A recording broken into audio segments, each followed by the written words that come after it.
ये हनुमान चालीसा कहाँ लिखा था? दिल्ली की पावन धरती पर। उस जमाने के एक मुगल राजा थे जो बड़े दुष्ट थे।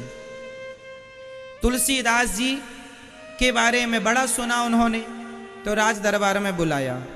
ए बाबा यहाँ आओ। तुलसीदास जी आए। तुम भक्त हो? तुलसीदास जी ने कहा हम कहाँ भक्त, भगवान की कृपा होगी तो दर्शन होगा, वरना हम में कहाँ ताकत। सबने बताया था कि ये बड़े भक्त हैं, ये भगवान का प्रत्यक्ष दर्शन कर सकते हैं और करा सकते हैं, इतने बड़े संत हैं। उस मूर्ख राजा ने तुलसीदास जी की बड़ी महिमा सुन रखी और तुलसीदास जी से कहा, मुगल राजा ने, कि तुम अपना कोई चमत्कार दिखाओ। तुलसीदास जी बोले, ना, मैं अपने राम का गुणगान गाता हूं, मैं अपने राम को चमत्कार दिखाने के लिए परेशान नहीं कर सकता, मैं नहीं दिखाऊंगा, तू जैसी मर्जी हो वैसा।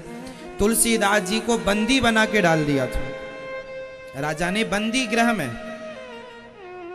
उस बंधन से मुक्त होने के लिए गोस्वामी तुलसीदास जी ने हनुमान जी से प्रार्थना की, भगवान से गुहार लगाई, और वहां काल कोठरी में बैठकर गोस्वामी तुलसीदास जी ने उस दुष्ट राजा की काल कोठरी, मुगल राजा की काल कोठरी में बैठकर हनुमान चालीसा लिखा। और जो हनुमान चालीसा पाठ किया, अपने आप हजारों की संख्या में वहां हनुमान जी मतलब बंदर प्रकट हो गए और पूरी सेना को जो मारना शुरू किया, हनुमान जी की सेना ने उठा उठा कर जो बंदरों ने पटका और नोच नोच करके खून निकाला। अफरा तफरी मच गई। अरे क्या हो गया? अरे बोले, लगता है ये बाबा जी को आपने बंदी बनाया, इसलिए कहते हैं, जो सतवार पाठ कर कोई छूटय बंदी महासुख होई। जो अपने बंधन से अपने को मुक्त करना चाहता है, यहां तक कि कोई बिना अपराध के जेल में भी बंद हो और वह जेल के भीतर बैठकर यदि नित्य 100 पाठ करता है हनुमान चालीसा के, तो वह भगवत कृपा से बाहर आ जाता है। छूटय बंदी महासुख होई।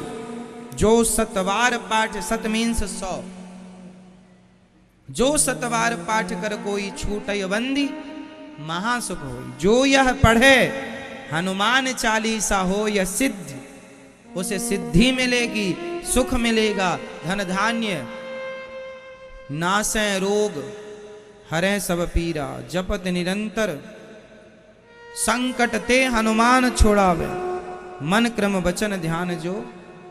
तो सारे कष्ट, सारी चीजों से निवृत्ति के लिए हनुमान चालीसा, इसलिए बच्चों को एक पाठ तो रोज बच्चों से कराया करो। सबसे जल्दी याद होने वाला चालीसा है हनुमान चालीसा। हमारे सनातन धर्म का सबसे छोटा और प्रामाणिक ग्रंथ यदि कोई है तो वह हनुमान चालीसा है। हमारे सनातन धर्म का सबसे छोटा ग्रंथ कौन सा है? जोर से। सबसे छोटा ग्रंथ हनुमान चालीसा, और सबसे बड़े हैं वेद।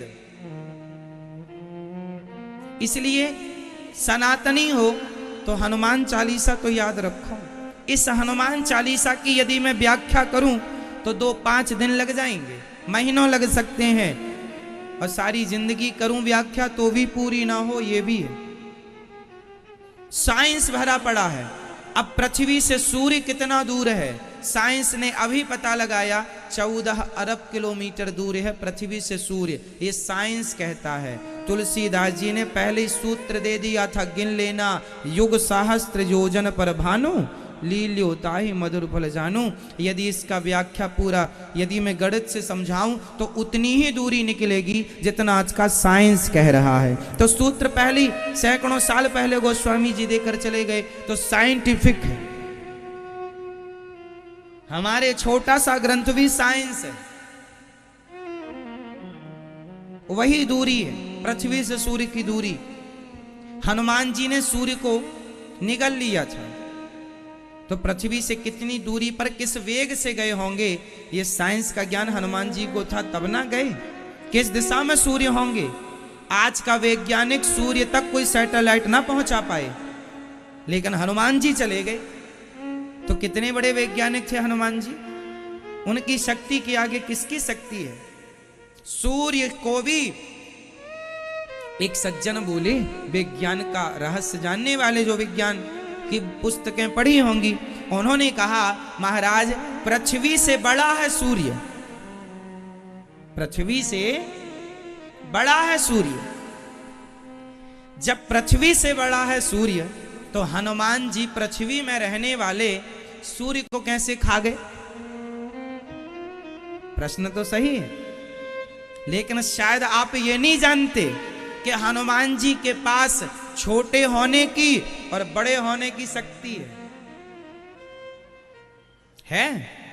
हनुमान जी जब लंका गए तो राक्षसी मिल गई, तो हनुमान जी मसक समान रूप कपिधरी, अति लघु रूप पवन सुतलीना, तो छोटा रूप, और हनुमान जी भयं पर्वताकार शरीरा, अति लघु रूप पवन सुतलीना, ये भी लिखा है। हनुमान जी छोटे से हो गए, मसक समान, मसक मीन्स मच्छर की तरह, बिल्ली की तरह, छोटे से। कुछ भी मसक का दो अर्थ है, बिल्ली भी मसक होता है और मसक मीन्स मच्छर भी, तो आप कुछ भी अर्थ लगाइए अपने हिसाब से। हम तो ये अर्थ लगाते हैं कि हनुमान जी छोटे हो गए, बस किसकी तरह हो गए ये बोलने से मतलब नहीं, छोटे हो गए बस। क्यों मैया?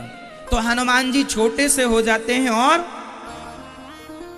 जस जस सुरसा बदन बढ़ावा, तासु दून कपि रूप दिखावा, 16 जोजन मुक्ते ठयऊ, तुरत पवन सुत 32 भयऊ।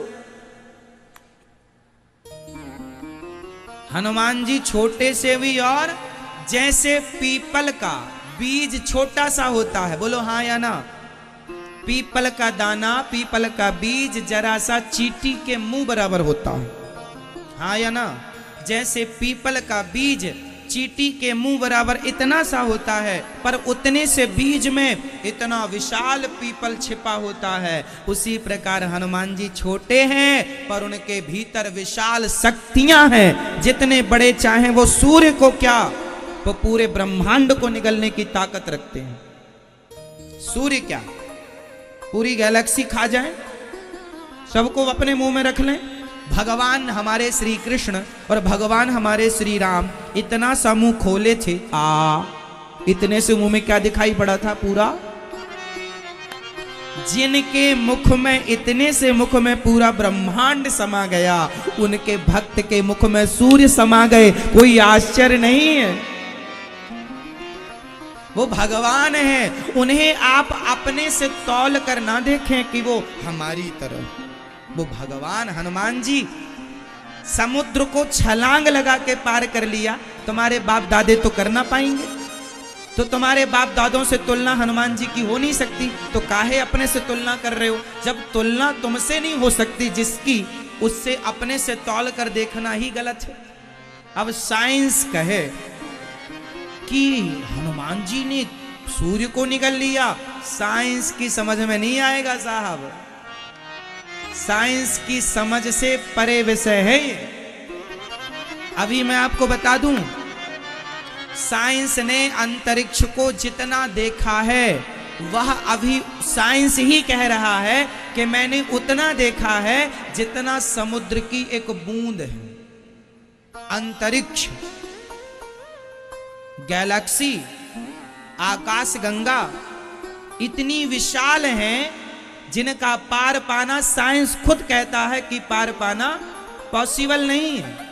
ये हम नहीं कह रहे हैं, वैज्ञानिक लोग, रिसर्च करने वाले कह रहे हैं, हार रहे हैं। वो जितना देख पाए, जितना पहुंच पाए जहां तक, वह केवल समुद्र की ओनली एक बूंद जितना प्राप्त किया है, ऐसा साइंस कहते हैं, वैज्ञानिक कहते हैं। फिर तो साइंस तो कुछ जान ही नहीं पाया, जितना जाना उतना बूंद भर है। तो आप उन्हें क्या जानेंगे जिनके मुंह में ब्रह्मांड है, और जिन ब्रह्मांड मुंह में रखने वाले राम के चरण हनुमान जी दबा रहे हो, वो कम है क्या? इसलिए संशयात्मा विनश्यति, भगवान पर श्रद्धा होए, संदेह ना हो। हाँ, जिज्ञासा रखो, जानने की कोशिश करो, भगवान को जानना चाहिए। जान लो और मान लो, जानो भी, जानना जरूरी है, जिज्ञासा जरूरी है, तर्क, हमारे यहाँ तर्क शास्त्र है, तर्क पढ़ाया जाता है, तर्क करो, कुतर्क ना करो। तर्क अलग है, कुतर्क अलग है। जिज्ञासा को तर्क कहते हैं। उस जिज्ञासा पे, जैसे आपने हमसे कोई सवाल किया और हमने उसका सटीक उत्तर दिया वेद पुराणों से, अब आप उसे, आपका जो जिज्ञासा थी, जो एक होती है जिज्ञा, आपने कहा ऐसा था तो ऐसा क्यों हो गया, ये तर्क है।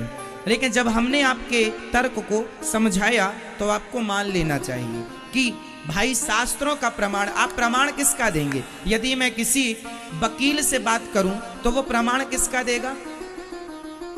संविधान का। संविधान से बाहर का प्रमाण तो ना जज दे सकता है ना एडवोकेट दे सकता, क्योंकि आपको सारी बातें धाराओं के अंतर्गत ही करनी पड़ेंगी। जैसे वकील कोई भी बात करेगा तो धारा के अंतर्गत ही बात करेगा, वो बाहर नहीं जा सकता। उसी तरह डॉक्टर बात करेगा तो वो जो पढ़ा होगा उसके अंदर बात करेगा, उसके बाहर तो बात कर नहीं सकता वो। उसी तरह हम लोग जो बात करेंगे, जो गुरुजन बात करते हैं, वह वेद पुराणों की बात करते हैं। और जैसे संविधान में लिखी हुई चीज मानना धर्म है, कानून में लिखा हुआ मानना हमारा धर्म है, उसी प्रकार वेद पुराणों में लिखा हुआ मानना हमारा परम धर्म है, वो मानना है। उस पर यदि आप तर्क कर, उस पर उंगली उठाएं तो वही हो जाता है कुतर्क, कि अब आप मानना ही नहीं चाहते, सत्य को मानते ही नहीं हैं आप। वही फिर जो शास्त्र को नहीं मानते, ईश्वर को नहीं मानते, फिर उन्हीं को कहते हैं नास्तिक। उन्हीं का नाम पड़ जाता है। उन्हें फिर कितना भी समझाओ, कितना भी सिखाओ, नहीं मानते उन्हें, क्योंकि उनने धारणा बना ली है हमें मानना ही नहीं, चाहे कोई भी कुछ कहे। जैसे रावण को सबने समझाया था, लेकिन उसने धारणा बना ली हमें मानना ही नहीं। मंदोदरी ने समझाया, विश्रवा ने समझाया, विभीषण ने समझाया, माल्यवंत ने समझाया, खुद हनुमान जी ने समझाया, खुद अंगद जी ने समझाया, खुद भगवान राम ने समझाया, उनके भाई कुंभकर्ण ने भी समझाया, खुद का बेटा मेघनाथ ने समझाया। क्या मजाल के रावण मान ले किसी को? मानना ही नहीं। और ना मानने पर जो कहेंगे आप उसी को कुतर्क कहते हैं। तो तर्क होना चाहिए, जिज्ञासा जरूरी है, कुतर्क नहीं होना चाहिए, है ना। जो डॉक्टर कहता है वो हम मानते हैं, तब हमारा रोग ठीक होता है। अब डॉक्टर ने हमें दवाई दी, नहीं भाई ये दवाई थोड़ी गोलियां बड़ी हैं साहब, है ना, है ना। और ये भाई जितनी बड़ी गोलियां डॉक्टर दे रहा, पढ़ा लिखा है, देख खा ले भैया, बात ना कर। डॉक्टर जो कह रहा है उसकी बात मानने में समझदारी है, खाओ, और अपनी वो पढ़ा लिखा तुमसे ज्यादा समझदार। उसी प्रकार हमारे शास्त्र, हमारे गुरुजन जो कहते हैं वो मानना ही हमारा धर्म है, और उसी रास्ते पर चलना। हम कहते हैं सत्य बोलो, सत्यम ब्रूयात, हम कह रहे हैं, हमारे शास्त्र कह रहे हैं सत्य बोलो। अब इसमें कोई किंतु परंतु नहीं। हम सत्य क्यों बोले? क्यों नहीं बोलोगे भैया? सत्य बोलना ही धर्म है। बोलो सत्यम ब्रूयात, प्रियम ब्रूयात, सत्य बोलो, प्रिय बोलो। माँ बाप की सेवा करो, इसमें कोई किंतु परंतु नहीं। करो मतलब करो। क्यों जी? शास्त्र सलाह नहीं देते आपको, शास्त्र आज्ञा देते हैं। सलाह तो कोई और देगा कि करें कि नहीं करें, नहीं, आज्ञा नहीं, सलाह नहीं, आज्ञा।